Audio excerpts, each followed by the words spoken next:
Lakini pro ndio by nini flow yangu ya kusoma iliisha kiasi. But you ulikuwa nataka to nini you highlight on something. It was what on new age spirituality, new age movement. Yeah, tuko na topics mingi. We have small time. I think we'll do maybe probably one or two. Tuone tu kuleta fika. Yeah, I was so niliona uko so passionate about Jesus. Sana. Yes, I'm definitely passionate about that. Nimeanza kurecord tu like 2 minutes ago so now tuna record sasa. Ile ingine sikuwa nimerecord.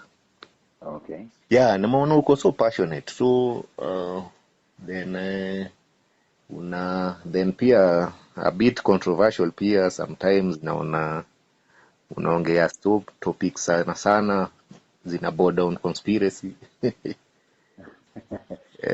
So okay, one thing I usually don't call it conspiracy because if I reach a point that I'm posting something on social media, it is something that I've sat down and I've analyzed it, and maybe I've just gone a little bit step further to see what does it add up.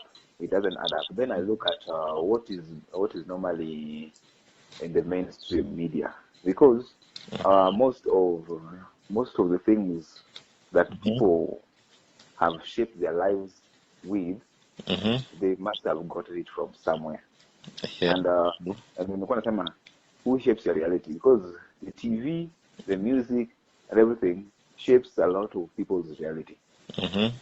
A lot of ideas have definitely come from TV, mass media, and everything. That's why you watch this particular movie, and watch another one, different actors. They usually even shoot another movie, or what do you call it? They launch another movie that they did it in the 1970s, and then they come and do it in 2022. It is basically different actors, the same theme is being repeated in each and every movie. Apparently it's funny. Nilikuwa naongea na a friend tu mchana leo, then we were like, you see nowadays movies more or less zinasema ukweli, news zinasema uongo. But it's supposed to be the other way around. There is so much truth in movies, but news haina ukweli. Yeah, it's funny. Then pia umereiterate the same point. Movies zina shape opinions za watu. Yes, they are shaping people's opinions. That's why there's nowadays, as per what people are watching on TikTok, people are watching on Netflix, everything. There's going to be a certain tolerance for certain forms of mischief, perversion, whatever it is. Because after all, if you hear a song, a boring song, and you hear it, and it is repeated to you over and over again in the vehicles on YouTube, how you end up hearing the lyrics, and you end up humming to it. Oh, subconsciously na kuingia ukirepeat all over. Yeah, ina make sense. Inakuingia. Yeah, so in this sense, a lie repeated from childhood, and it's not questioned, is what is shaping people's reality. Let's say you tell people the artist, and people laugh. People laugh. People laugh because the children of today, even if you are to tell them to name any constellations in the sky, watajua kweli? No, hawajui. How is it? Now they have another education system that is all about tolerance. Then again, Apple, it's a little bit of new ages. That's why sometimes you analyze all these things. If that is the movies, it will point towards a certain rebellion, because one movie focuses on revenge, rebellion against authority, and sex. Yes, and defying and maybe atheism, and defying and showing that there's no God, that mankind is his own God. Mankind is capable of self-improvement away from God. Yes, this in movies. That is the problem that we tuko nayo. Okay. Yes, if you look keenly, you'll see. If you just watch around, you watch just even 10 movies, you realize this is one thing going round and round and round. Different actors did the same thing.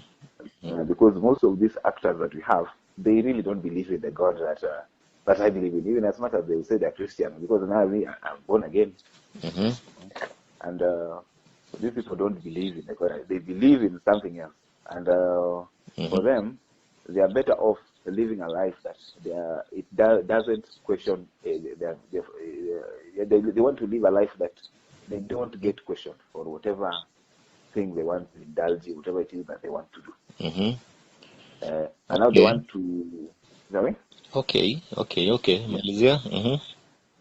So that's why sometimes when you hear me speak things that look controversial, I've sat down and I've analyzed all these things. I don't really give much regard to movies. I don't give that much regard to music. Even music still points somebody towards sex. Even, what are the blues of the 1980s and 19s pointing people towards? Yeah. It's just sex. Sex, yeah.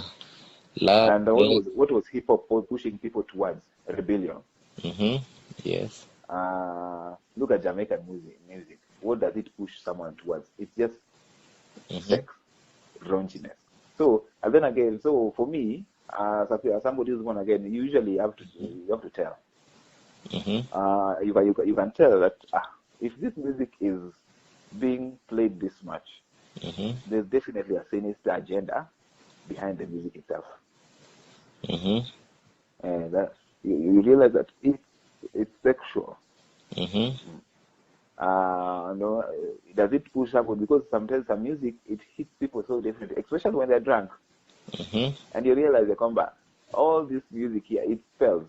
Because when you look at the origin of music, how it began, even if we were to look in the book of Daniel, when they played the music and everything, at the sound of all this music, every person, any person of any tongue that was in Babylon had to bow down to the statue that Nebuchadnezzar had done what? Had placed. No.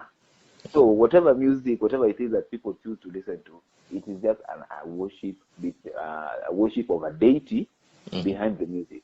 Yes, that is how everything is divided. Because we walk in this earth, whatever we see with our eyes is not what is happening. There's a realm beyond this where the real things happen. Okay, yeah. Yes, it's only when people die is when they get to see that, and they always wish they can come back, but they never do. Yeah, you mean we are now in the physical realm, huh? You mean We are in the physical realm. a different one? They are a different one that only people, the only people who can see this realm are whom for when it comes to on God's side, is when God allows people to see it. But when it comes to the other side of the enemy, it depends on whatever it is, whatever immoral and godly thing you have done to be able to access all this. If you look up testimonies of people, you usually don't let so many people get away and reveal secrets. If you look at so many people, they will tell to you that what they used to see. But now, for them, they usually don't see the good in somebody. Those people, they usually see the bad. The more darker you are, is the more exposed you are. So no, anybody that can be manipulated by music and TV, there's definitely a certain darkness in him. Okay. Yes, that is how it works. Okay. All right. And that's why people who come from a cult also join another cult. They usually don't go because there's something in them. Okay. That's drawing darkness, draws darkness, draws darkness. Light draws light. Okay. So concerning New Age. Yes, please. New Age. What is New Age religion? And cause naona nini sana una try kusema against it sana. What is Uh, New Age na I'm sure you usually. Sorry, I'm sorry. Sorry for interrupting. yeah, utuambie ni nini, and then is it iko locally? Is it a religion? What is it?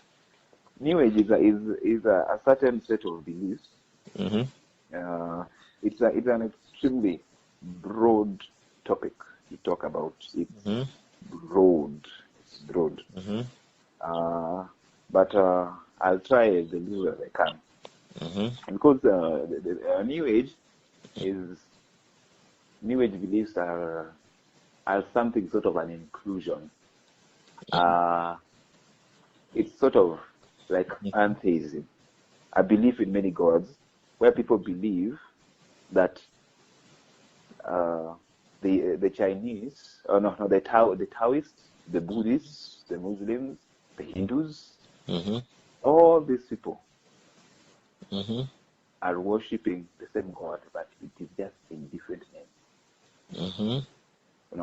Because all these people are finding one thing: to call Jesus a guru, to call Jesus a teacher, but to call Jesus a prophet. But when it comes to the Son of God, that is where they draw the line. And Muslims are quite vocal about that and say that there's no way that God can have a son. When you ask Hindus, they have no idea what you're talking about. But when you look at all these things, all these Taoists, Buddhists, Hindus, they have so many gods that have repackaged themselves throughout history in different names. When you go to Egypt, when you go to Greek, when you go to Japan, it's just one and the same thing. Now, even when you come to Catholicism also has saints that are named. I don't know, there's a patron. They call them patron. There's a patron for fertility. Yeah, there's a patron for I don't know what and what and what. It is just the same thing repackaged too.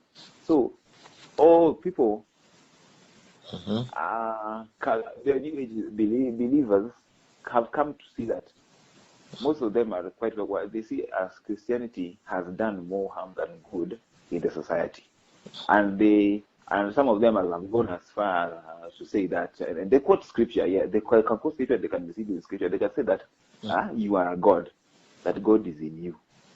No. So mankind is seen as capable of self-improvement and living a life outside of God, and they usually see even the earth itself as alive. Yes, So, there is a term they usually call Gaia. New Age ni kama ni attempt ya kucombine hizi religion zote ama ni It is an attempt to form a new religion outside of Christianity, yani to make outside Christianity. of now the real Christianity. Yes, it will jumuisha a whole lot of tribes, a whole lot of religions, so that it will be counted as one. Okay. Yes. Inakam, so ni kitu inafanywa na kina nani na New World Order ama ni It is a common theme in movies. It originates from movies a lot. I'm trying to remember any movie, but at the moment I can't remember. But it's a common theme in movies, and most of the motivational speakers, these big ones, they subscribe to New Age philosophy. All these things you hear about, you can think it, you can wish it, you can do all these things. It is very much New Age. No. Sometime I was reading this thing, you can think about it and it happens. Kuna Think and Grow Rich, kitu kama hiyo. There's a philosophy behind it. If you think about it, the universe conspires to make it happen. Meaning the universe is alive, meaning it's a living entity. That's what they're trying to say. Because all these people want to, it is almost like worshipping the earth. Okay, this I don't know even. That's why I was afraid of starting like this, because I won't be quite collected about this. But I can let me just list a few something, because New Age is there's certainly a craze. in holistic health. I don't know if you have seen it. Nimeona. There's a craze in holistic health, and unajua who the guy who does it so much on Saturday online. This holistic health thing is not it's not something just innocent, because it came from New Ageism, whereby they believe that certain herbs do this, certain herbs do that, certain herbs do this, certain herbs. All these things ziko na origin yao huko. Yes, and that's unaona hata acupuncture is also one of those things that inafanyika hapo. Utakuta chiropractic. I think I don't know if I've done that. Chiropractors pia is also another new age nini. Kuna tantra, niliona ingine tantra hii like meditation, sexual meditation. Tantra nao hiyo tukiingia that unaingia kwa Eastern mysticism. Yes, that comes from Hindu mysticism, and the new age borrows heavily from Hinduism, because all that yoga and meditation is dangerous for the mind, because it teaches you to sort of empty your mind. And the way we are made, you are not supposed to empty your mind, because if you empty your mind, you have devoided yourself. Yani, you like umejitoa ndani yako, so what else can come inside you? Anything. And there's a certain great preacher who used to do yoga, and one day he woke up and said, no. He was addicted to yoga, and he realized alongside doing this yoga, he's getting depressed. So he was wondering what's up, and then he realized he's been doing the wrong thing over and over again. Yes, that is the issue. Okay. So when you hear most methods of promoting health, look closely. It could be you are engaging into shamanism or something weird. So who get clear, tuseme anything which inatoa credit to from God, then inapatia something. Example, kama umesema anything holistic, inasema you are doing it by inatoa glory from God. Hiyo ni new age. As you can that's a new age practice. See, it's just people trying to live their lives away from God. Because when you look at the Bible clearly, it wasn't God's will for people to start using plants for this and that. Because it was knowledge that was given by fallen angels. To use plants. Yes, either issue ya holistic living or that wasn't God's knowledge. Yeah, I venye nilianza ku look into that, the fallen angel and all that, walifunza human beings secrets that they were not supposed to know. Yes. Yeah, and one of it ilikuwa ni hizo using herbals and plants to cure or something. They use it even for witchcraft. Yeah. There's something that people specifically use. It's called sage. I don't know if you've seen some comments somewhere that people are banning sage to ward off evil spirits. Have you ever bad energy? Have you ever heard of such a thing? Yeah, nimeisikia. And then it's a common thing in movies. That is also the first stage. People are slowly being introduced into witchcraft bila kujua. Okay. Because all these issues about energies, it's also very much new age. People talk about they're vibrating at a certain higher frequency. Yes, I get it. I get it. You want to say that all the body, the rhythm, and that everything is electric, but we are 70% water. Come on. No. So the explanation behind it might be real, but now the intention ndio mbaya. The intention is wrong. Because the explanation might be okay or more or less correct, ama iko na ukweli fulani. Like ina make sense, vibration, energy vibration. Now, like if vibration your vibration and somebody's vibration is on the same level, something like that. It's just a new age. It's just a new It age makes some explanation sense, but of now the trying to. intention Mm. is, I think, is the wrong one. So now this issue of vibration and age, because now it has gone a step further. Um, that they attempt that the idea of God is a form of energy. This is why you want to use to do the vibration and everything is wrong.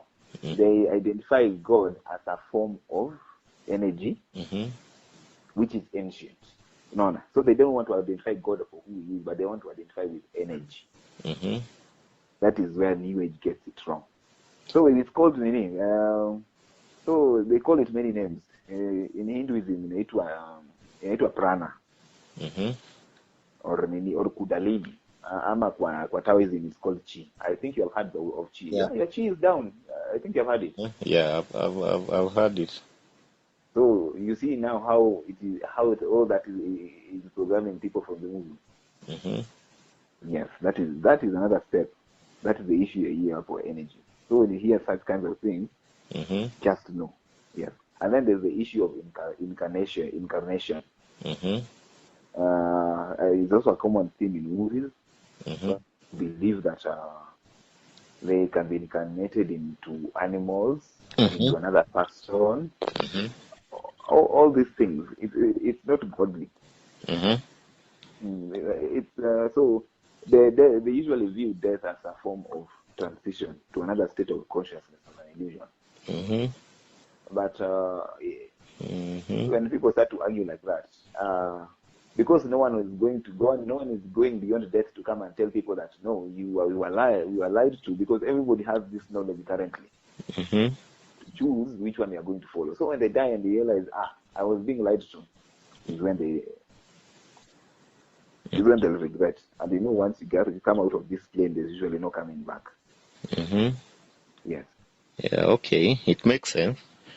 Yeah. So what can you classify? I don't know, science. Could you say that because a lot of people, a lot of people believe so much in science or whatever scientists say over a lot of things. In fact, over even religion. In fact, some religious people believe so much about what scientists somewhere said. Or somebody, tuseme mtu kama Nikola Tesla, because tulifundishwa kwa science books that Nikola Tesla was a very brilliant scientist, or Albert Einstein or somebody. Na Nikola Tesla alikam na hiyo vibrations and energy. In fact, wanasema ati hiyo tu venye umesema, God is a vibration energy. Yeah. So yenye I don't know, it's on the higher frequency or something like that. Now If I start talking about the frequencies, I'll be explaining these things with it means that I have to explain it from a new age standpoint, which at this moment, which I don't subscribe to. That is the issue of vibrations and energy is new age people do wanaongeanga hivi. So some form of science pia it come in a support new age pia, because a lot of it wangenaongea about such kind of things and actually in fact in the real science tu kabisa ile yenyewe imekataa hata kuna creator juu inasema God exists, universe talk out of singularity, big bang, then ikaform over a billion of years, 37, I think it's around 13 billion. And they usually say so. Pollution and all that. So it is just some form of a new age movement, a new age religion. New age philosophy. I usually call it new age philosophy. Yes. Okay. It's a philosophy. And the Bible actually warns us that we shouldn't be taken captive by vain philosophies, because if there's anything that sounds so exciting, it is philosophy. That you realize, so the earth is living, so the earth is a female, because even this feminine agenda unaona sana in the media is also a new age agenda. Mm-hmm. Yes. If I can remember well from one of my notes about this feminine, let me see if I can remember something. Because the new age agenda is to really feminine empowerment and everything, feminism. This is just meant to disarm the man. Yani, they want to remove, it's called patriarchal system. Yes. Now, because they want to, there's somebody who reached a point was saying that if we were to call God, God must be a female, because look at the word Yesai.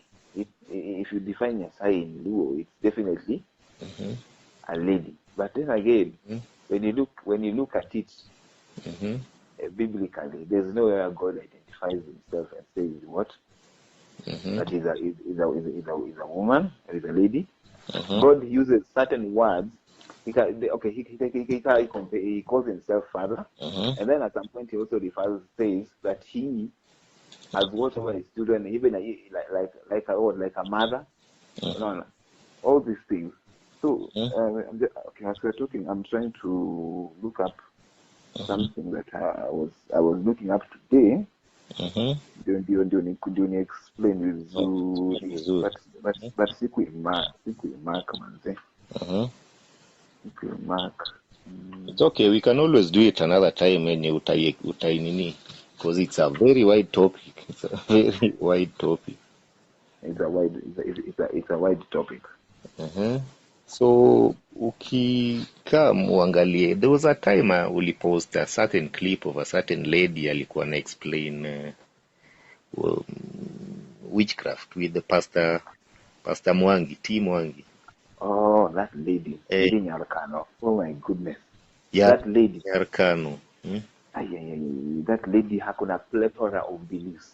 Yani ile ni confusion upon confusion. Mi nilimfind interesting, not that I support her. Naweza taka sana kusikia what she's reasoning, how she's reasoning. Yeah, I recommend. I listen to her. Kumwelewa. I think ushamsikiza for some time over, ama ushasikia philosophy yake ama reasoning. You can find her on YouTube.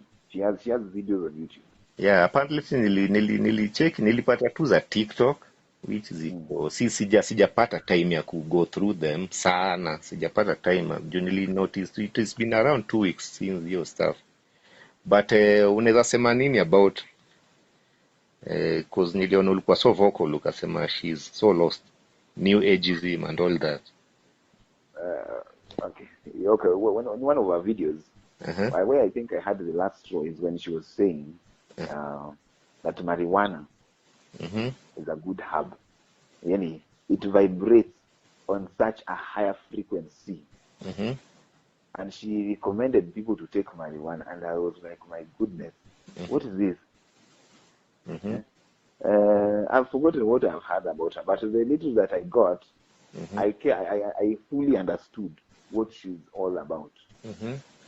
Because at some point, she'll advocate for, she'll definitely try and say, all this Christianity thing is just white man stuff. We should go back to African spirituality.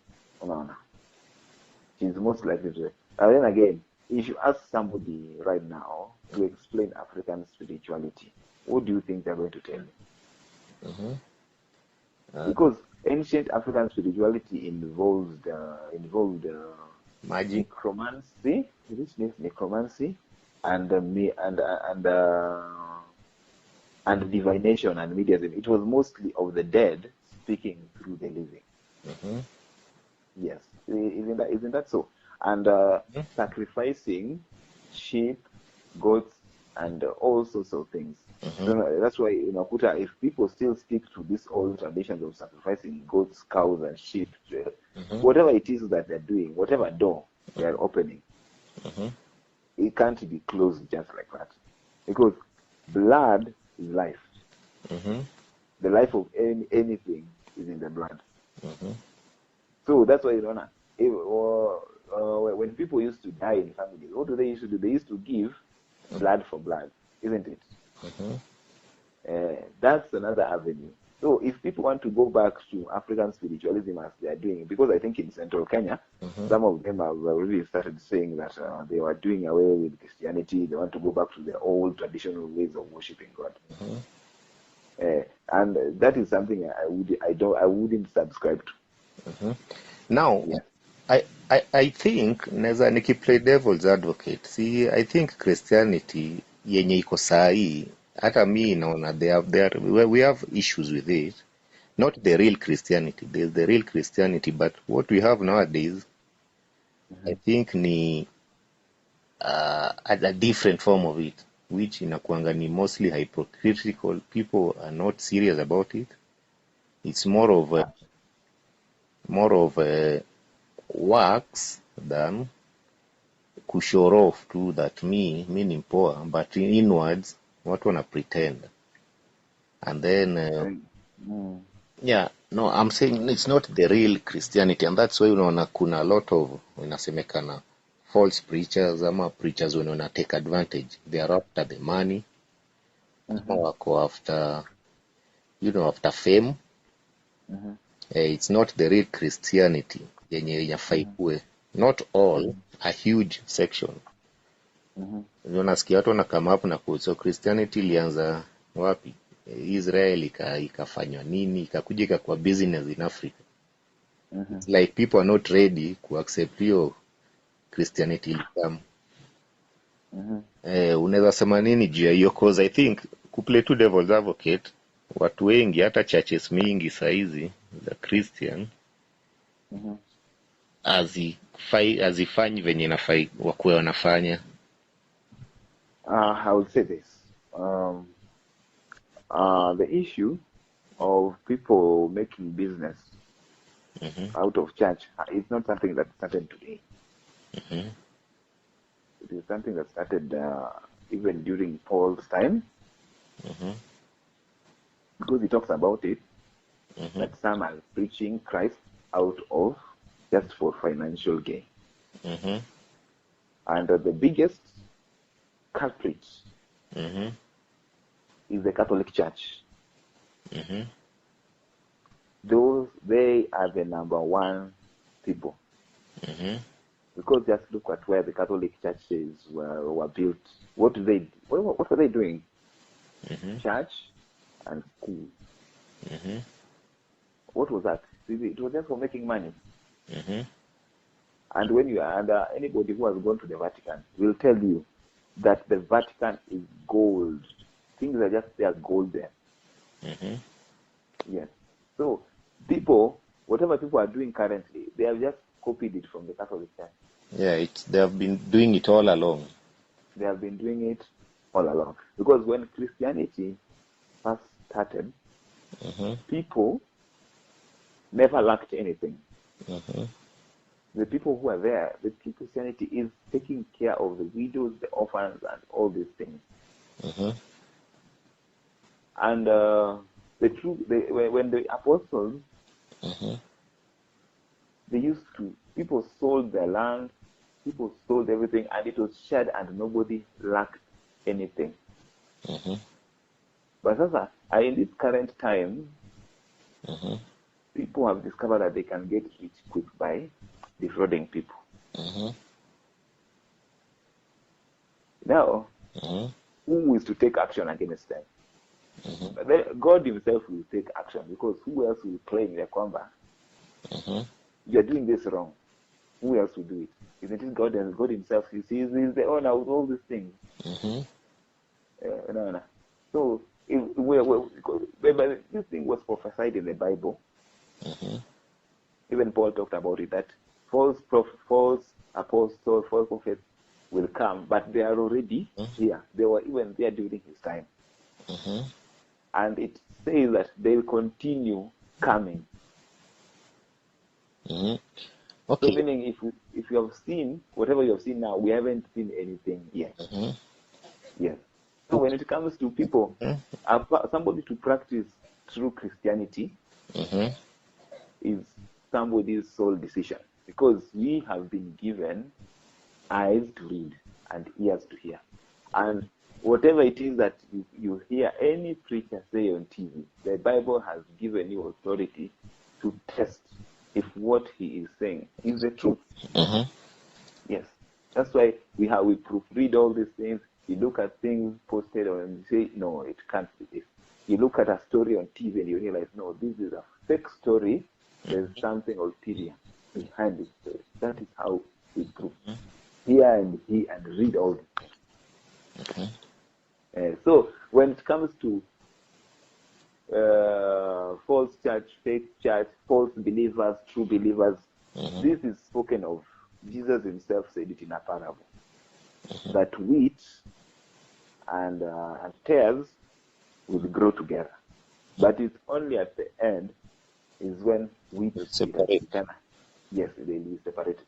God, the wheat from the wheat from the tares. Yeah. Because a tare looks almost like wheat. I think I wish I own because when you were kids, you used to see such type of grass.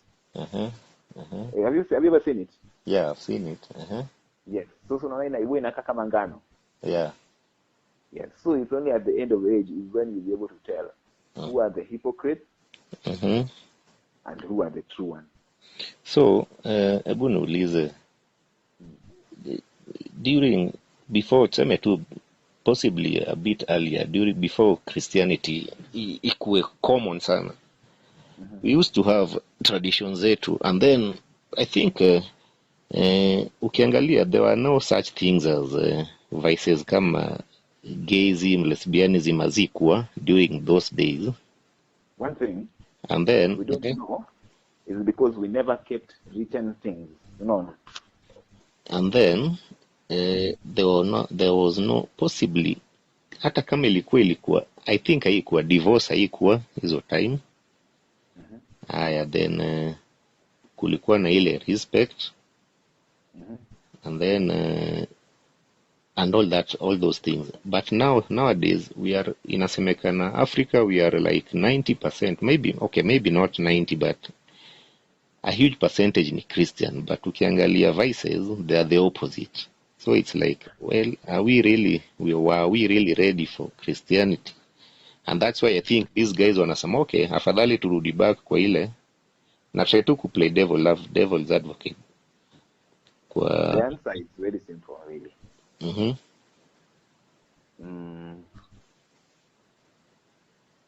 Let's start from a while. Okay. One, we did not keep any records. To say this and so was being done. But which one was worse? Currently ilikuwa inaweza kupass through stories and all that, because kama tunaweza kumbuka history kule people came from, stories ina pass through nini. So I think records were just in forms of stories or kitu kama hiyo, or myths. There also myths. Yeah. Sasa look at it this way. There was no divorce back then. But a man marries a woman. And then after 5 years or 10 years, he can't divorce her. He has built a house for her there. Anachoka na yeye. What does he do? He goes and marries a second woman. Then again he feels, no, nimechoshwa hata na huyu. Ako na tabia zenye sipendi. And then he decides what? Let me marry a third woman. You see? Divorce wasn't there. But whatever people were doing was also worse, because there's no woman anywhere anafurahia kufanya nini? Kuongezewa mwanamke mwingine. And let us look at kuna kuanga na uzuri kati ya watoto wa first wife na second wife na third wife. Kuna kuanga na amani kweli? Well, I think kuna wenye wako nayo na kuna wenye hawana. But mostly ikoaje? Mostly I hear people say that haikuangi. Thank you. Na that's why mostly nasikia watu wakisema, sijai experience. Even mostly inakwanga hakunanga. That's why unaona even God in the Bible saw this thing in Rachel and Leah, unaona, and God alinyamaza tu, akasema he overlooked such things, but now he speaks and he commands all people fanya nini, to repent. That is that is how it is. Yes, the rate at the divorce yenye unaona saizi is because people one have a short fuse nowadays. They are no longer tolerant. Alafu pia last increase sana, unaona. Somebody wakes up today, wamekaa 3 years, anasikia huyu ananiboo, nimechoka naye, anaenda tu anachukua mwingine. Unaona hivyo, because ameona ni kitu ameona watu wakifanya, na anasema after all, kwani what am I losing? Unaona, because times are changing. So unaona sasa watu wanasema so bila kuvumilia is an old school of thought. I think you have seen that on social media. Yes. Yeah. So when it comes to divorce, that is what I say. But the Bible says God made one man, one woman. Yes. And that is how it all goes. Yeah, I think issue polygamy. Okay, that's a different story. Maybe for another day. Eh? But kuna instances nyingi za polygamous people kwa Bible. Even most of the people who are unbelievers au sema hivyo. How come in the Old Testament watu walikuwa na bibi several na walikuwa prophets, you know. Then tell me a prophet. Tell me a prophet who had 2 wives. Noah had 2 wives. Abraham. I think Abraham had Sarah. But what happened? He took because walikuwa bila kupata mtoto. The wife fronted the maid to get what? Wapate mtoto na maid, ndio. Yes, sasa unaona Abraham alikana nani? Unajua we have to one thing I usually try to make people understand is that God doesn't dictate you. If you are in God, because some people don't understand sometimes ya kwamba huyu ni pastor amepatikana kwa noma, but God doesn't dictate you. You yourself, free will. You can choose. Yes, you have a free will. Unaona sahi, you can choose to file a tax returns or you can choose not to. Ndio? Kera itakufuata. But have you disobeyed the law or you have obeyed the law? You have disobeyed the law. I may disobey, yes. Yes. And kere, will it force you? Hapana. But there's definitely a penalty. Ndio? Yes. You have understood that concept. Solomon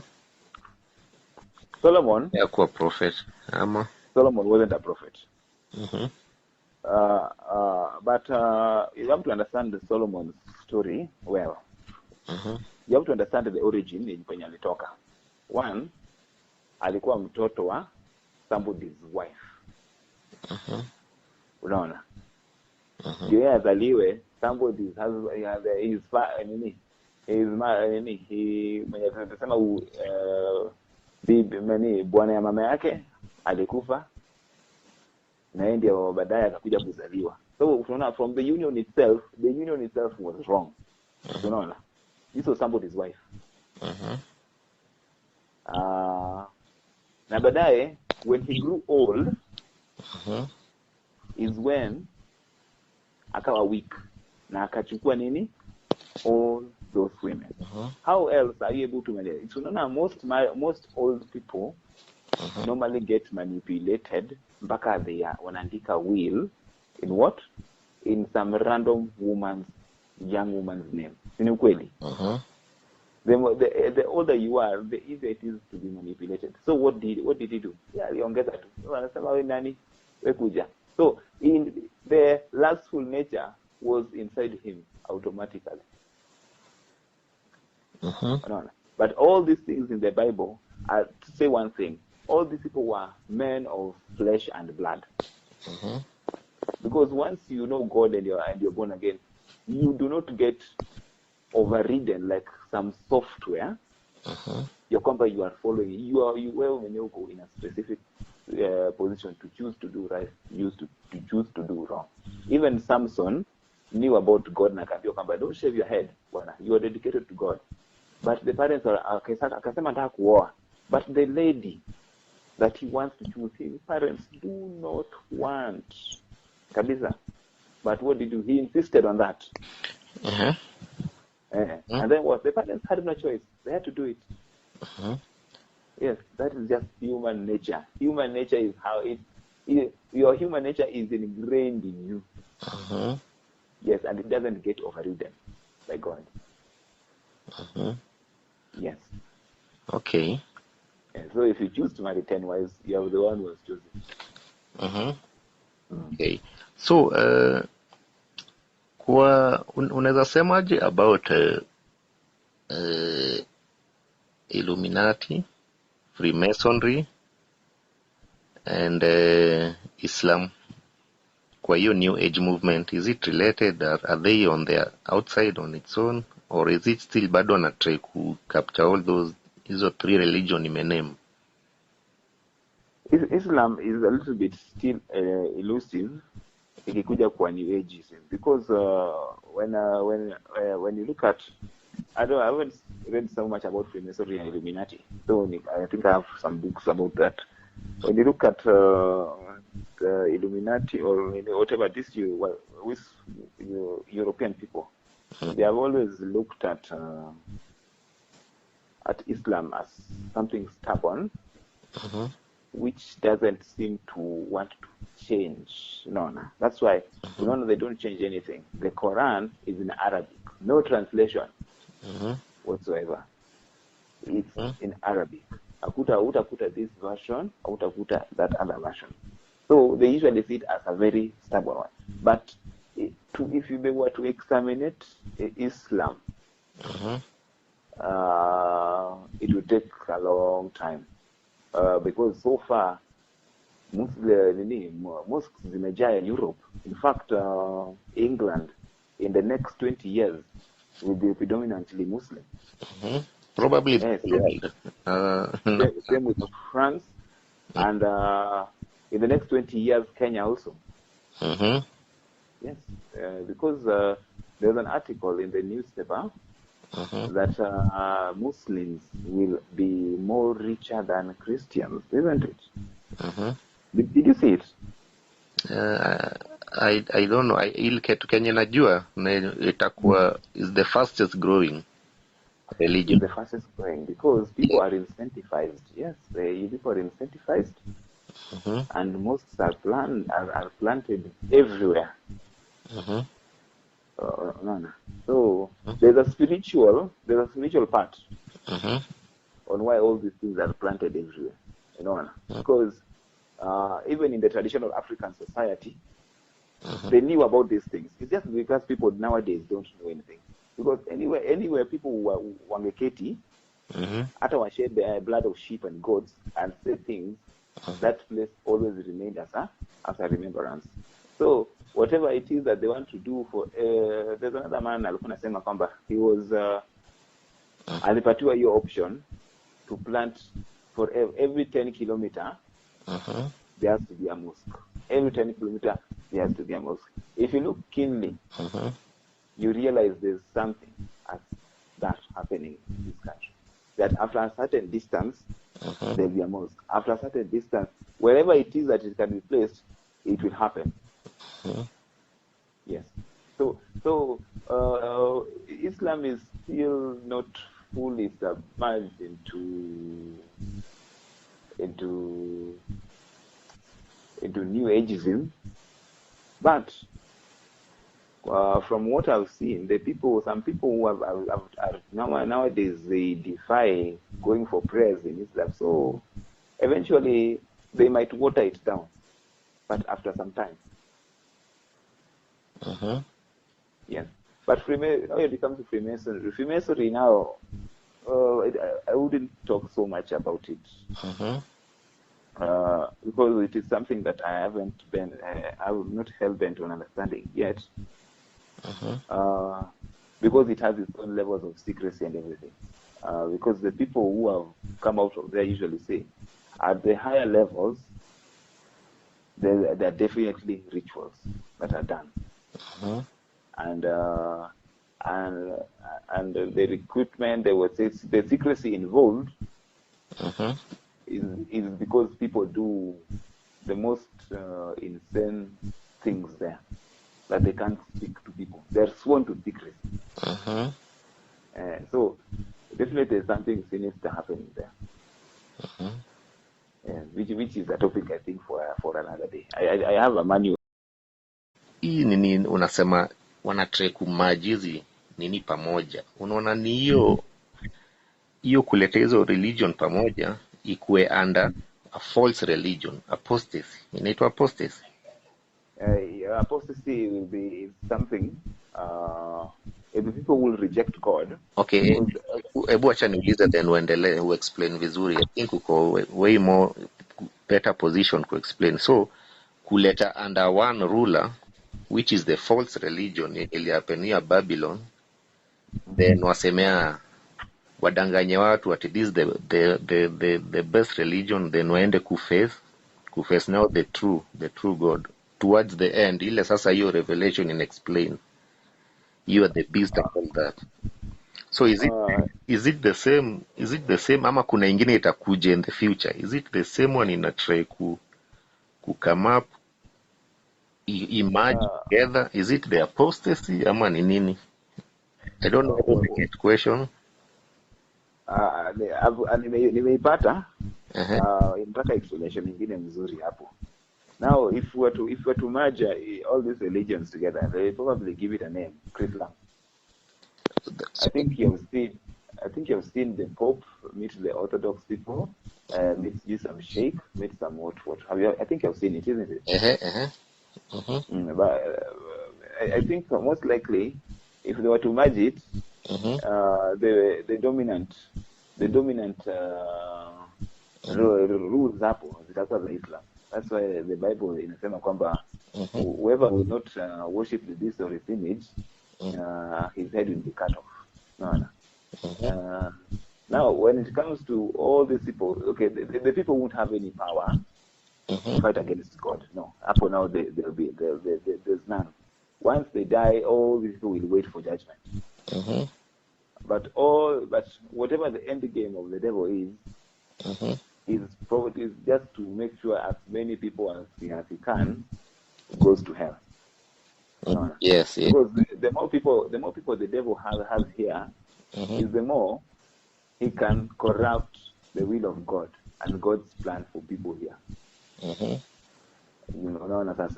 So his army of people are working here, but when they die, there is no longer any army of him that's working. So he's appointed for man to die to die once, and after that, judgment. Emi yake ni kupeleka watu wengi hell. As many as possible to go keep company huko. Because all the demons desire a human body, which they can't get. But there is a possibility. It's a common theme in movies. I think you've seen it, where demons always come from hell and inhabit human bodies. Have you ever seen such films in movies? Yeah. There's a possibility that such thing will happen in the near future, where they'll be able to clone humans that don't have souls, and these souls will be inhabited by demons. It is something very controversial, but yes, science mixed with the occult is happening. Inafanyika saizi. It is happening more than ever before. So, where was I going with this? My train of thought in 40. So I think, have I answered your question about the army? Kitu nataka kujua, is it something inafanyika ama ni kitu ni somebody else will do it in the future, ama ni kitu inafanyika saizi, like yani is it something yenye hiyo plan iko underway inafanyika, na kama inafanyika who is doing it? Because you see most people wanga wana assume ati no, this thing will happen in the future. It's not happening right now, but I'm of the opinion that hii kitu inaendelea kufanyika as even as we speak. People They have think been that famous. it is some ugly creature from somewhere which will come and it will be the devil and do this. But I'm usually of the opinion that maze hizo vitu unaona ina happen sahi. That's the thing. We take the book of Revelation literally, there's a part in which there's the abyss open, and then creatures come. They spring out of the earth and torment the people of the world.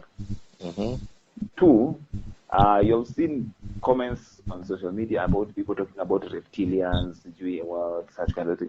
Have you seen it? Yeah, hiyo ni another rabbit hole pia. Very crazy. That's another rabbit, because we know that's not possible. The only way that such a thing can be possible is when people have given themselves over to what?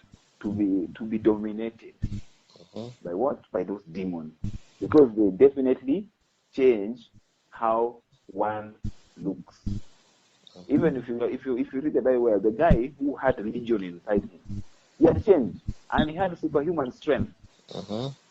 Meaning it is possible for demons to inhabit one particular person na akuwe na superhuman strength na aitwe nini? Aitwe Superman. Yes. Now you have seen how possible it is now. Okay, una believe kuna aliens watakam maybe now or in the future? Do you believe wana exist ama watakuwa? There's nothing such as aliens. What is most likely to happen? There'll be a great deception, something to unify all mankind for a specific goal, for a specific agenda. It's just one theme being repeated over and over in movies, in everything. Because what were the people doing the Tower of Babel? They were trying to unite mankind for one specific purpose. Alafu with the advent of the internet, everybody nowadays, kila mtu akona simu kwa mkono, mankind is already united. You can read a Chinese page and it will translate it for you in what?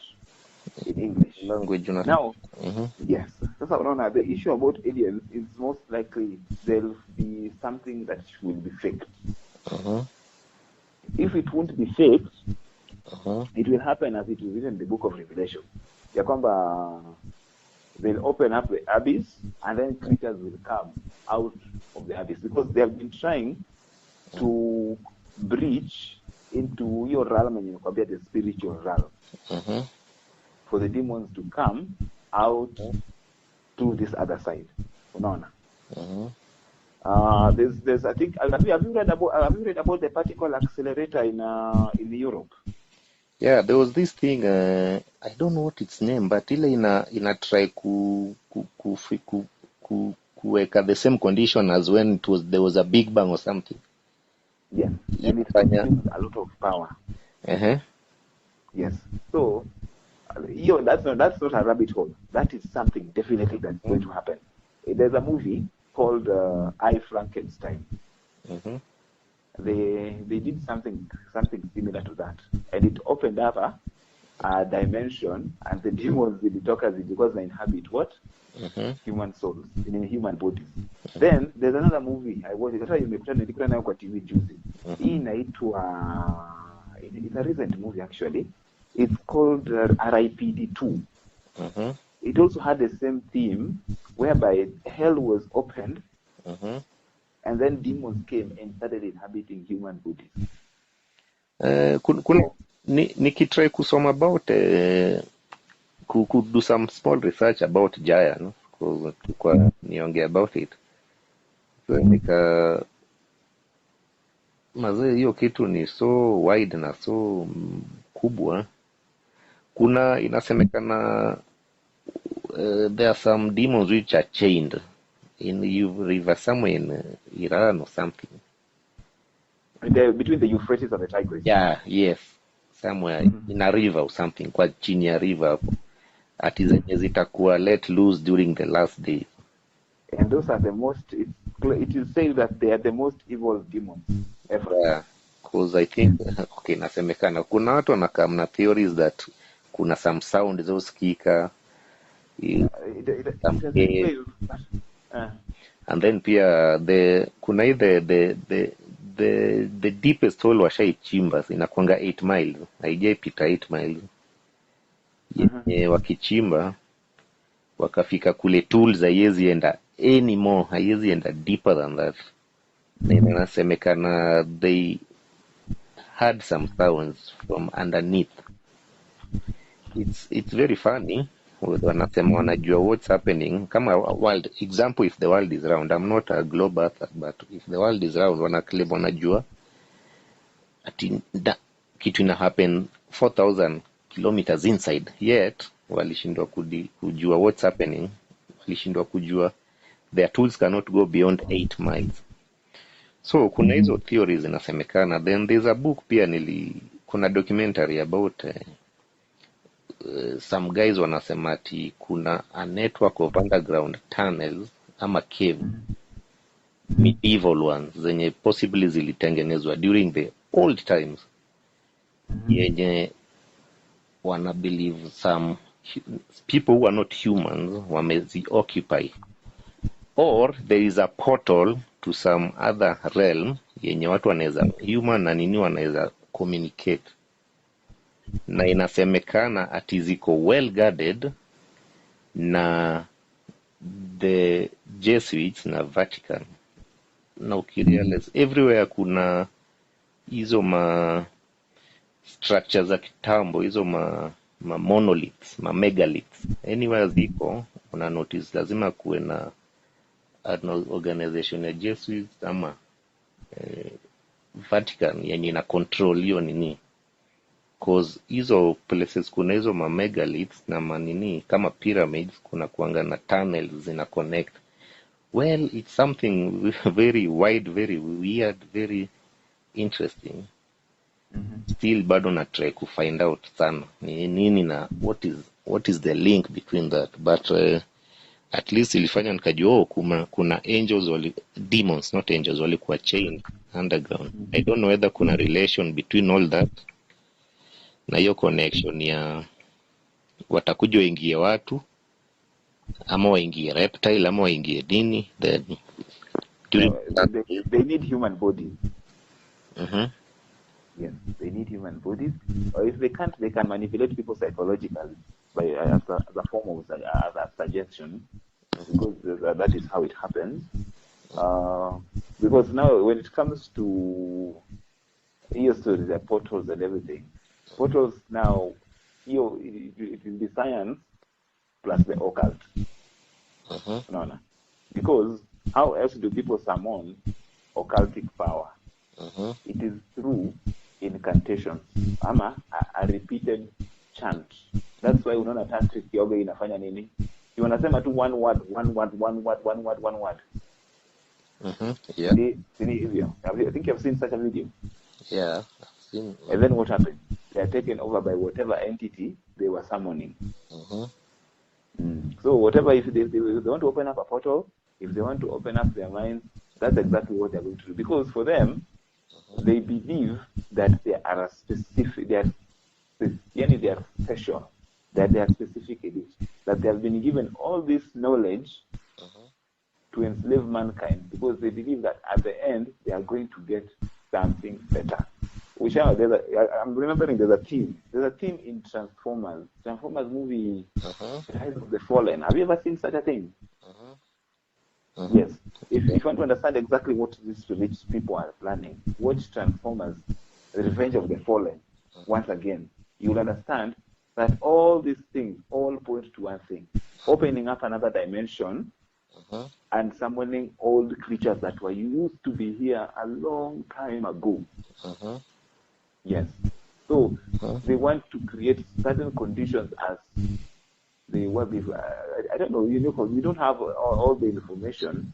But probably, I think, I'm not sure exactly what these people would want with such kinds of life. But I think they have been promised riches and luxury and everything.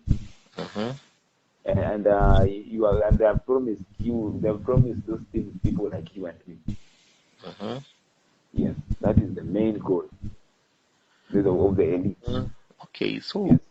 in terms of there are other beings apart from humans una believe hivyo wenye wako kwa possibly of course kwa different realm iko, but in this realm kuna any other thing apart from human? So far I only know humans so far with the knowledge I have here in Kenya. I only know humans. If there are any type of humans, probably genetically engineered ones, because that is also a future possible thing. And speaking of genetic engineering, is it biblical? I know this is something that was tried in the during Noah's time. Yes, they if we were to read it biblically. Let me just see. I'm looking at it here. I'm looking at it.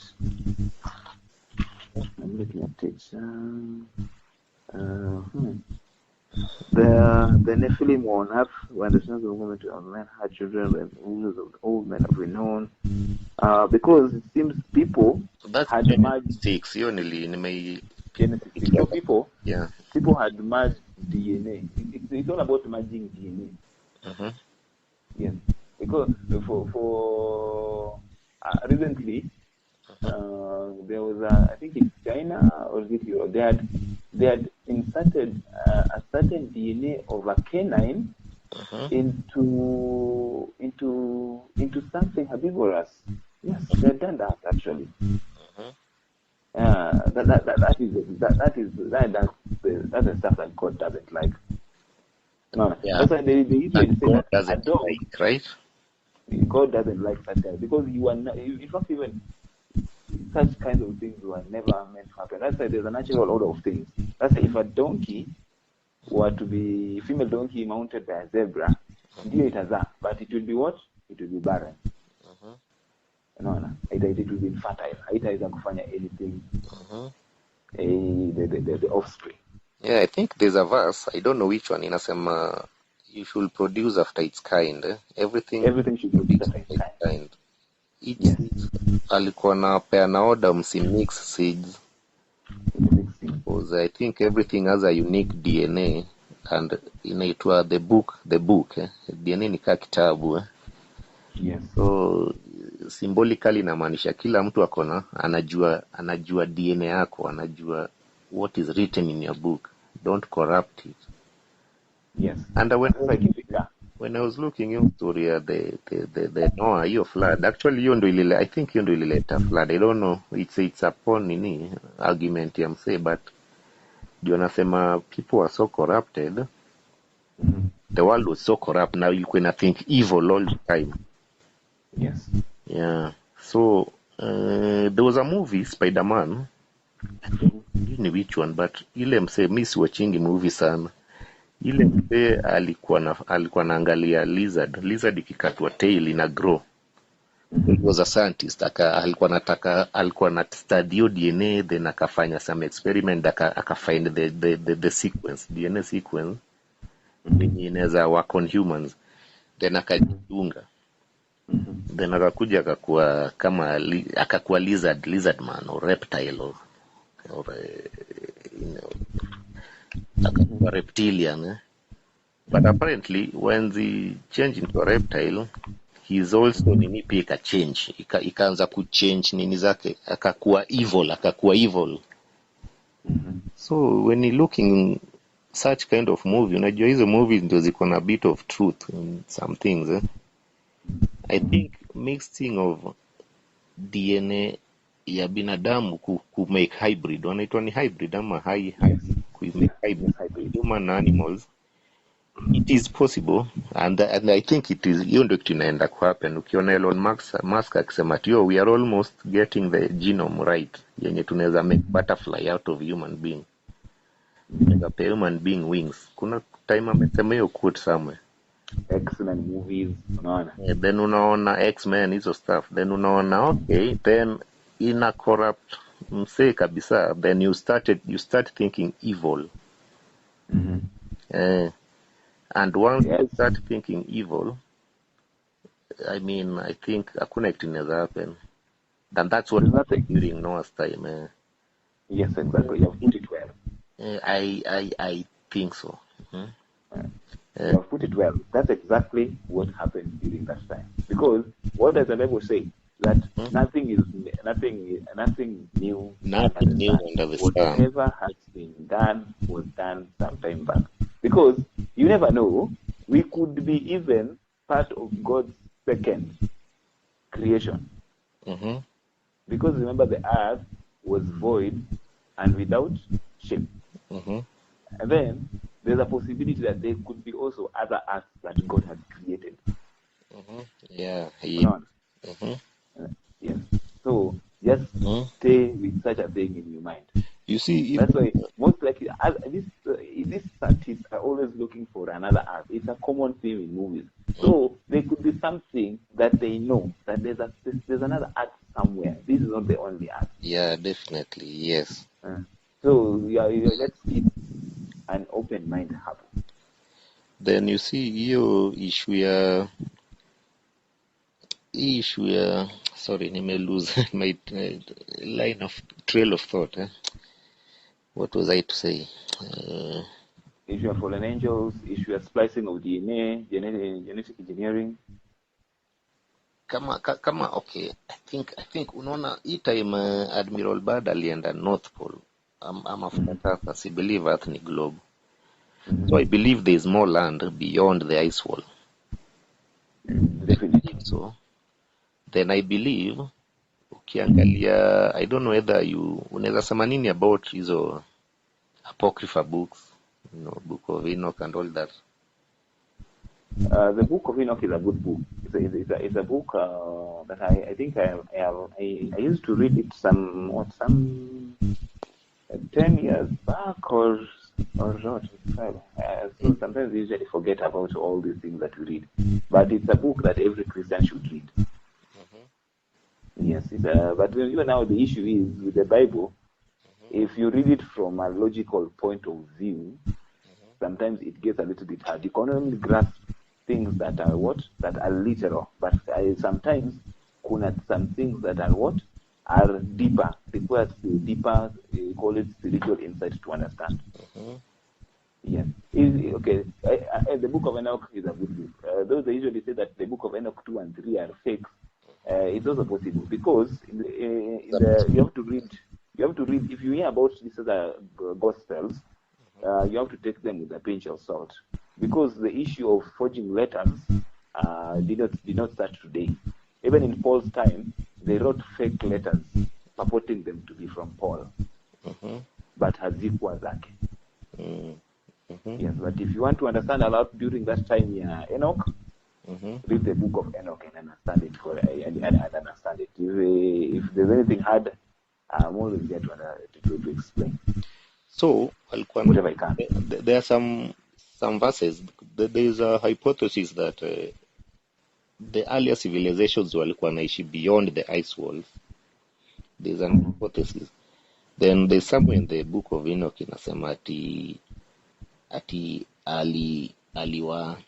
aliwatupa kwa wilderness. Wilderness meaning huko kwa ice huko. Ni kama walikuwa frozen huko. Then in due time they'll come back. Kuna kitu kama hiyo, sija grasp hiyo concept kabisa yenye niweza kuotata verse na nini. Do you remember the verse? I can read it out. Remember the verse? No, siwezi kumbuka verse and everything. Maybe next time if you have this conversation I'll try and nini. Si kujua tutafikia hapo. Oh, okay. I'll try reading that from your Bible. Kama tuliongea on Sunday. Sorry? I'll try read the Book of Enoch this month. Yeah. Because I think hiyo ilikuwa topic ya flat earth and all that, but sikujua tutafikia hapo. Nijua tutaongea mostly about religion na new age na vitu kama hizo. Possibly na new world order na hizi kina nini hao. So tuongee tu yenye tunaweza, but new world order, new age philosophy, hizo ni they're just two sides of the same coin. Whereby they'll definitely introduce a fake messiah who will come and will masquerade as Jesus. Yes, that is part of the end game. Yeah. Well, that is what will happen. Well, I think time imeenda sana. By then it's 5:20. Wow. So that's good. That's a good discussion. Nimeenjoy. I think yeah, nimemanage kurecord 1 hour 17 minutes of it. Yeah, so I hope imeshika clear. Nime try ku get nilikuwa najaribu ku do it in nini inaitwaje, in Zoom, but you see Zoom you cannot record unless you pay for it. Now paying for it ni issue. Nimejaribu pay for it, Zoom haichukui. Kuna hiyo nini, kuna M-Pesa Express. M-Pesa Express I think needs to be kama inataka uconnect nini debit card ama So but for Zoom it doesn't. M-Pesa Express inaweza chukua certain kind of apps, but Zoom niliweka do hapo ikakataa, inataka debit card and I think inataka debit card yenye ya account ya salary account. Sisi unajua kuna unaweza get debit card temporary, hiyo pia ni kama ikubali. Yeah, I think so, yeah. Ama tu ni mchezo ya Zoom is owned by what? Microsoft, I guess. I'm not sure now, but I think unajua say kuna you see say I think muona saa ingine ni kama unajua utakanga unajua si Africans hatujazoea hizo vitu za nini, so I think third country nationals hawapatiwi hizo privilege virahisi kama hizo za kupata hizo nini. Juu hata nilijaribu kwa Google Meet. I tried to get your premium. Juu hiyo premium unaweza save video kwa cloud. Hii ingine ya free huwezi save. So when I try to nini inakata namba yangu iwezi go through. Huwezi register with a number. I think outside America or outside Europe. I think kuna issue. kuna na such issue. So nimejaribu all through. Actually that's why nilikuwa na delay na hadi nimetry ku get. So I think I'll just go and get a credit card and then I try to buy in the Zoom or something so that I be able to get, meeting with several people tunaweza discuss stuff because nimejaribu imekataa, so I'm just trying to figure out now what will I do next. So nimeend up tu kubaki kwa phone call. So maybe possibly it's not so clear, but hopefully with the next few weeks I'm manage to solve your issue. But thanks for your time. You utasema nini, closing remarks maybe? I don't have much I could say, but the little that we've talked about, we'll polish on it. I think within the next 21 days. Yes, we can choose a good topic for me to catch up on, because I have a lot of books and some history. Uko na books like physical ama PDFs? I have some PDFs. The ones I have in hard copy are mostly business books, history books, and novels, and Bibles, and a few things here and there. Yeah. Okay, that's good. So yeah, I think nimesikia kusema Sunday uko available. Sunday. Yes, Sunday tunaweza ongea. Yeah, just tell me a topic you want. I think we'll go by a topic at least, ndio inaweza kuwa bit easier so that we tujaribu to get as much information as we can about it. It's a bit more easier that way, because kuwekeza information zote kwa fingertips ina need msee of a lot of ameishika for a long period of time, hizo verses and all that stuff. So but at least tukipewa time hivyo, then I think by tomorrow I'll give you a nini yenye tunaweza ongelea, then to agree so that on Sunday now we just move. Yeah, unaweza fanya research kako, nifanye kangu, then sasa to compare two notes as we move. Yeah, otherwise mazee, thanks for your time Imekuwa poa, nimelearn vitu mob especially kwa Bible. Uko fit? Yeah, Uko fit? hiyo Bible iko na mambo